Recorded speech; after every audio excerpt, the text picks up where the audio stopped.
Radhe Radhe everyone. आप सभी का हमारे इस यूट्यूब चैनल पर बहुत बहुत स्वागत है।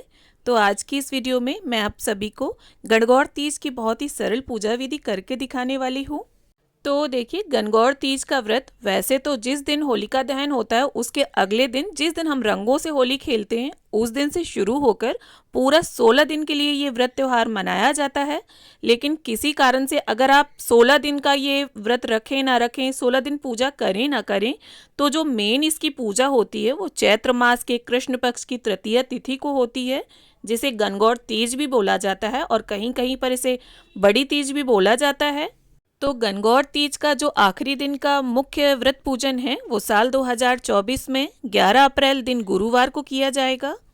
तो देखिए, सुबह सवेरे स्नान आदि से निवृत्त हो लें, पूरे 16 श्रृंगार कर लें और नथ मांग टीका ओढ़नी ओढ़ कर ही इस पूजन को किया जाता है। और इस तरह से दीवार पर एक चार्ट पेपर चिपका लें, एक स्वास्तिक बना लें, और अगर टाइल्स हैं दीवार पर तो आप डायरेक्ट दीवार पर भी ये सब कर सकते हैं। और यहाँ पर देखिए, दूब घास का आसन देना होता है हमें ईसर जी और गणगौर माई को। और बहुत सारे गीत गाए जाते हैं इसमें, पाटा धोने का गीत, दूब घास लाने का गीत, पानी पिलाने का, टिक्की लगाने का गीत, कई सारे गीत होते हैं और ये गीत गाते गाते ही हमें ये पूजन करना होता है। तो यहाँ पर मैंने मिट्टी से ईसर जी और गणगौर माई बनाए हैं। और आपके पास अगर लकड़ी का सेट है या मिट्टी का सेट है या 5 का सेट है तो इस तरह से सबको विराजित कर लें धूप घास पर। और बासेड़ा पर आपने जो ज्वारे उगाए होंगे उन ज्वारों को भी थोड़े से बिछा लें। तो इस तरह से गेहूं की हम कुड्डी करेंगे और गेहूं की कुड्डी पर ही दिया लगाएंगे। और इसके बाद अब हम 16-16 तार की दातून पहले ईसर जी को देंगे और फिर गणगौर माई को। और अब हम गंगा जल और फूल की सहायता से सभी का शुद्धिकरण कर लेंगे। और जिस प्रकार स्नान के बाद वस्त्र पहने जाते हैं, ठीक उसी प्रकार से यहाँ देखिए, गणगौर माई के लिए मैं चुनरी लेकर आई हूँ, तो वो मैंने अर्पित कर दी है। और ईसर जी को वस्त्र के स्वरूप कलावा। और इसके बाद जो हमने स्वास्तिक बनाया है गणपति जी के स्वरूप में, उनका भी पूजन कर लेंगे। और इसके बाद अब हम मेहंदी की सहायता से अपनी नाल चिपका देंगे। यानी ये जो कलावा होता है इस तरह से चिपकाया जाता है, इसे नाल चिपकाना बोलते हैं। और देखिए, बेसिकली सारी लेडीज़ इकट्ठी होकर ये पूजा एक ही जगह करती हैं, तो सभी अपनी अपनी नाल चिपकाएंगी और अपनी अपनी अलग अलग टिक्कियाँ देंगी। तो इस तरह से 16-16 टिक्कियाँ देनी होती हैं, रोली की, मेहंदी की और काजल की। और कहीं कहीं पर हल्दी की टिक्कियाँ भी दी जाती हैं। तो अगर आपके यहाँ दी जाती हों हल्दी की टिक्कियाँ, तो इनके साथ ही आप उनकी भी टिक्कियाँ दे दें। और चार्ट पेपर भी आप उसी हिसाब से लें, अगर ज़्यादा लेडीज़ हैं तो थोड़ा बड़ा लें। और देखिए, गणगौर का अगर आपके पास थापा हो तो आप उसे भी पूजा में रख सकते हैं। और देखिए, गणगौर की जो पूजा है वो हड़बड़ी में या जल्दबाजी में नहीं की जाती, बड़े ही आराम से उत्साह के साथ और गीत गाते गाते हमें ये पूजन करना होता है। और अगर आपको गीत नहीं आते हैं गणगौर के, तो आप यूट्यूब पर चलाकर सुन भी सकते हैं।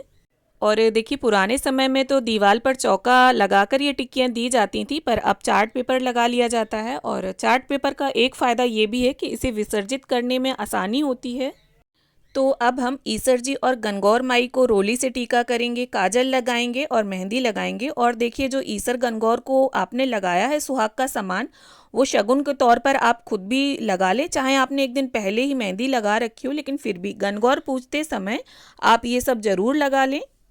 अब सभी को हम अक्षत अर्पित कर देंगे और दीपक का भी पूजन हमने साथ में कर लिया है। अब गणपति जी को, ईसर जी को, गणगौर माई को, दीपक को, सभी को हम पुष्प अर्पित कर देंगे। देखिए, जो भी फूल हो आपके पास आप उनसे पूजन करें, या अगर फूल नहीं है आपके पास तो बिना फूलों के भी पूजन किया जा सकता है। अब देखिए, बांस की टोकरी बहुत ज़्यादा मुख्य होती है, इसमें हमें सुहाग पिटारी निकालनी होती है। तो यहाँ पर मैंने चांदी के बिछुए और कुछ सुहाग की सामग्री यानी 16 श्रृंगार का सामान निकाला है। आपको 5 चीज़ें मेन होती हैं चढ़ानी, जिसमें चूड़ी, बिंदी, महावर, मेहंदी और सिंदूर होता है। अब देखिए, गणगौर के पूजन में गुने का भोग ज़रूर लगाया जाता है। आटे में मीठा डालकर ये गुने बनाए जाते हैं। तो यहाँ पर 16 की संख्या में गुने चढ़ाने होते हैं। इसके साथ साथ पूड़ी और शीरे का भी भोग लगाया जाता है। तो इस प्रकार से हम पूड़ी और शीरा ईसर जी को और गणगौर माई को जिमा देंगे।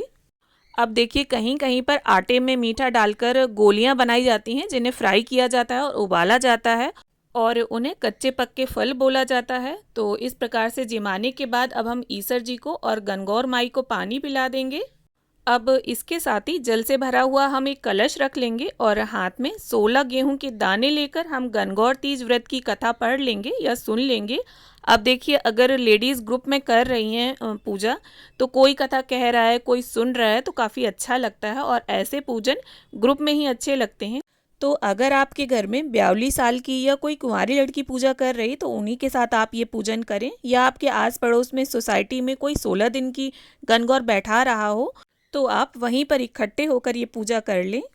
अब देखिए, कहीं कहीं पर कथा सुनने वाली जो लेडीज़ होती हैं, तो वो कथा सुनते सुनते इस तरह से धूप छूटती हैं। और इसके साथ ही देखिए, अगर आप बायना निकालने वाले हैं, तो इसी शीरा पूड़ी पर ही आपको बायना निकालना होता है। अब देखिए, छांटा देने के लिए या तो आप इस तरह से कांसे का बर्तन ले लें या फिर मिट्टी की सराई वगैरह भी ले सकते हैं, और उसे हमें शुद्ध जल से भर लेना है और थोड़ा सा कच्चा दूध इसमें मिक्स कर लें। और अब जो जुआ का सामान है, उसमें देखिए चांदी का छल्ला, कौड़ी, सुपारी, सिक्का और हल्दी की गांठ। अगर आप चाहें तो चांदी का सिक्का भी डाल सकते हैं, यहाँ पर मैंने नॉर्मल डाला है। तो इस तरह से हमें अपना ओड़ा कोड़ा तैयार करना होता है। और अगर आपको ये सदाबहार या सदा सुहागन जो भी आप बोलते हैं, इनके फूल मिल जाएं, तो इस जल में आप वो ज़रूर डाल लें। और अब दूब घास के 16-16 तार के 2 गुच्छे बनाकर 16-16 बार हमें ये छांटा देना होता है इस जल से। और सुहागन सुहागन के साथ, कुंवारी कुंवारी के साथ छांटा देगी और 16 बार छांटा देने का गीत गाया जाता है, गोर गोर गोमती वाला। और जो भी आपने सामान पहन रखा है, सुहाग का सामान, जैसे चूड़ियाँ, मांग टीका, नथ, जो भी 16 श्रृंगार आपने पहने हैं, उन सभी पर आप 16-16 बार इस तरह से छांटा दे दें। और अब देखिए, ये जो ओड़ा कोड़ा या सुहाग जल हमने जो बनाया है, इसमें जो सामान डाला है, उस सभी सामान को हम निकाल लेंगे। और इस पानी को हमें अपने आंगन, बालकनी या छत पर इस तरह से गोल गोल घुमाते हुए सिराना होता है। और ये जो जल है, जिसमें हमने गेहूं के दाने डाले थे कथा सुनते समय, इसे आप सूर्य देवता को अर्घ दे दें। और इसके साथ ही गणपति जी की, ईसर जी की, गणगौर माई की, सभी की हम प्रेम पूर्वक धूप दीप से आरती उतार लेंगे। देखिए, जो लास्ट दिन की पूजा होती है, वो थोड़ा सा अलग होती है, क्योंकि इसमें आरता और बधावा भी गाया जाता है। और देखिए, यहाँ पर अगर आप चाहें तो ईसर जी को नारियल भी भेंट कर सकते हैं, क्योंकि आज गणगौर माई की विदाई होती है। तो यहाँ पर पूजा की किसी भी प्रकार की निम्नता के लिए आप कुछ दक्षिणा जरूर निकाल दें।